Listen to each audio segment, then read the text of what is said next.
kādēļ es piekritu skriet? Tāpēc, ka man ir bijis iespēja būt vairākus gadus klāt stipro skrejienā ar Radio SVH kā korespondentam no pasākuma.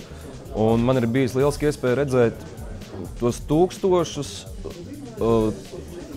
kas ir laimīgi, kas ir noguruši, kas ir varbūt mazliet sabēdājušies par to, ka viņi nav izdarījuši to, ko viņi ir plānojuši mājās, bet sajūta ir tāda, ka nenormāli priecīgus un ar enerģiju pārņemts cilvēks, kas ir dabūjuši baigo adrenalīnu no šī pasākuma.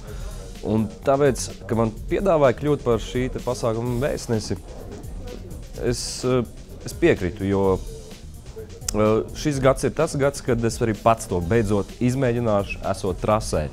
Un tāpēc arī tevi aicinu būt blakus man un pārējiem tūkstošiem cilvēku un skriet par Latviju, par sevi, par, nezinu, par visu kaut ko.